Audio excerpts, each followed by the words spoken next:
ফাতেমাতুজ জাহরা রাদিয়াল্লাহু আনহা তাদের ঘরগুলোকে উপস্থাপন করে আমরা বোঝাতে চেয়েছি যারা পৃথিবীতে এবং দুনিয়াতে এবং আখিরাতে আল্লাহ তাআলা যাদেরকে সম্মানিত করেছেন তাদের জীবনযাপন কেমন ছিল, কত সাদামাটা সিম্পল ছিল। রাসূল সাল্লাল্লাহু আলাইহি ওয়াসাল্লামের জীবনী জানা, তার সিরাতকে স্পর্শ করা, এটা আমাদের জন্য বিশাল একটা ব্যাপার। অনেক ভালো লাগছে, আল্লাহ সুযোগ দিয়েছে আমাকে এই দায়িত্বটা পালন করার জন্য। আল্লাহর কাছে অনেক শুকরিয়া যে আমাকে আল্লাহ এভাবে একটা সুযোগ দিয়েছে। নবীজি ঘর বাড়ি ছিল এগুলো তুলে ধরেছে, অনেক অসাধারণ একটা আয়োজন হয়েছে মসজিদে তাকওয়ার থেকে। কমিটিদেরকে ধন্যবাদ। আমি দেখতে পাচ্ছি আপনার চোখে পানি চলে আসছে। নবীজিকে মানে আজকে দিন পর্যন্ত অনুষ্ঠানটা শেষ হয়ে যাবে, জি, কতটুকু অনুভব করতে পারলেন নবীজিকে? মানে বলার ভাষা নেই কতটুকু অনুভব করতে পারছি, আর কিছু বলতে পারছি না। নবীজির ঘরের দরজা দিয়ে প্রবেশ করছি তখন আমরা দেখতে পেয়েছি সেখানে আছে, দেখতে পাচ্ছি যে একটা খাট।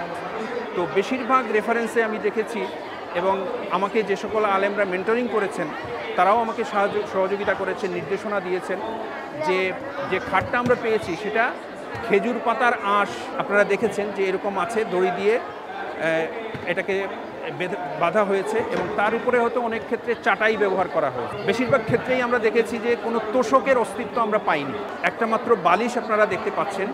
এই বালিশটার ভেতরে ছিল খেজুর গাছের আঁশ, খেজুর গাছের আঁশ দিয়ে বালিশ ছিল, আর কিছু একটা মশকের নিচে কিছু পানি পান করার কিছু পাত্র, আর একটা দুইটা তাকের মধ্যে একটা দুইটা সেই মাটির বাসন, সেগুলোতে জব, তখনকার সময়ে জব তারা পিষে রুটি বানাতেন।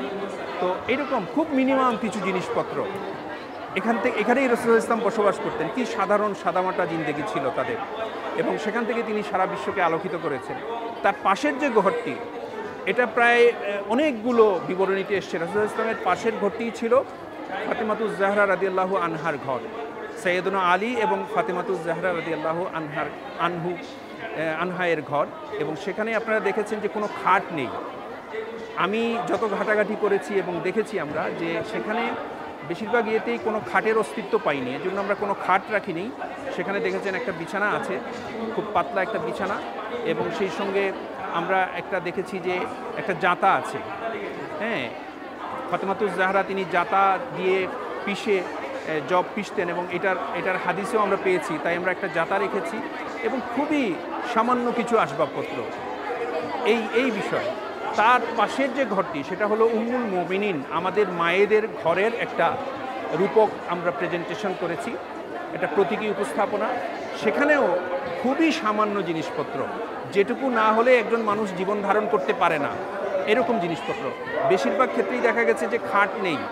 তো আমরা একটা খাট রেখেছি, কিছু কিছু বর্ণনায় কিছু কিছু রেফারেন্সে এসছে, সেখানে একটা খাট আছে, পাতলা একটা তোষক আছে, একটা বালিশ আছে। এইরকম করে আমরা একটু জীবন্ত করে রাসূলুল্লাহ ইসলাম এবং তার স্ত্রীদের, আমাদের মায়েদের এবং ফাতেমাতুজ জাহরা রাদিয়াল্লাহু আনহা তাদের ঘরগুলোকে উপস্থাপন করে আমরা বোঝাতে চেয়েছি যারা পৃথিবীতে এবং দুনিয়াতে এবং আখিরাতে আল্লাহ তাআলা যাদেরকে সম্মানিত করেছেন তাদের জীবনযাপন কেমন ছিল, কত সাদামাটা সিম্পল ছিল। তো আমরা যেন নিজেদেরকে প্রশ্ন করতে পারি যে আমরা কোথায় আছি, এবং এখান থেকে যেন আমরা শিক্ষা নিয়ে আমরা যেন এটা ধারণ করি যে না, ধন দৌলত, টাকা পয়সা এবং ক্ষমতা এগুলো কিন্তু একজন মানুষের সাফল্যের মাপকাঠি হতে পারে না। সাফল্যের মাপকাঠি হচ্ছে সম্মান, তিনি কতটা সম্মানিত, কতটা ইজ্জত তিনি পেয়েছেন আল্লাহর পক্ষ থেকে, এটা যেন আমরা ধারণ করি।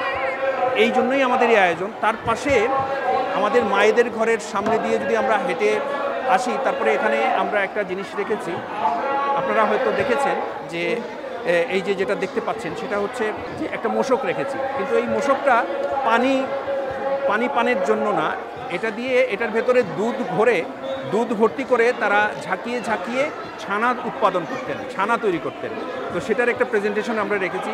তার পাশে একটা কুয়ো আমরা রেখেছি। মদিনায় তখন অনেকগুলো কুয়োর আমরা রেফারেন্স পেয়েছি, যদিও খুব বেশি সংখ্যক ছিল না, এবং সেগুলোর যে রেফারেন্সগুলো আমি ঘাটাঘাটি করে পেয়েছি তার আদলে আমি একটা করার চেষ্টা করেছি। এবং এটা অনেকেই বলেছেন, আলেমরা বলেছেন যে এটা অনেক কাছাকাছি হয়েছে আলহামদুলিল্লাহ ওনাদের জানাশোনা অনুযায়ী।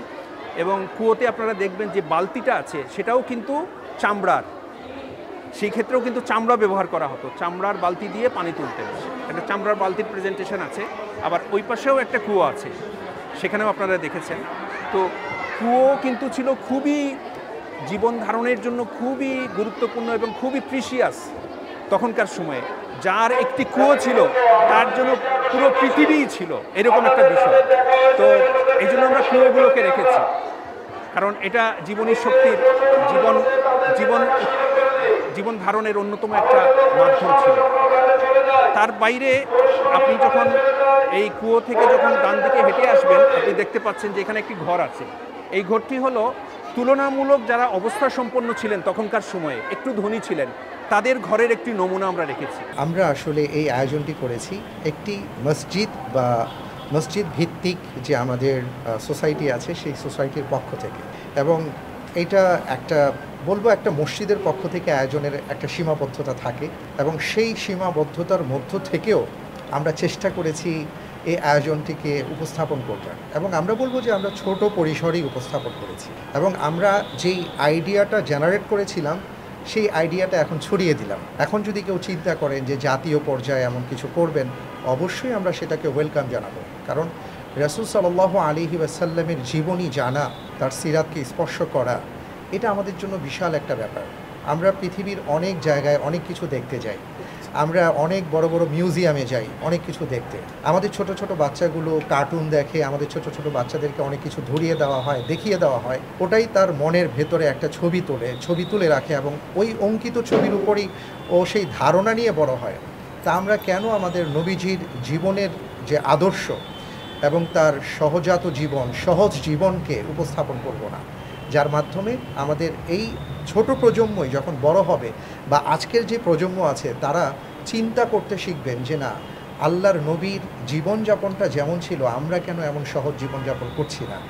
তো এই জন্য আমরা চাইবো যে এই আয়োজনটি ছড়িয়ে পড়ুক। কেউ যদি এই আইডিয়াটা নিয়ে বাস্তবায়ন করতে চান, অবশ্যই আমরা তাদেরকে ধন্যবাদ জানাবো।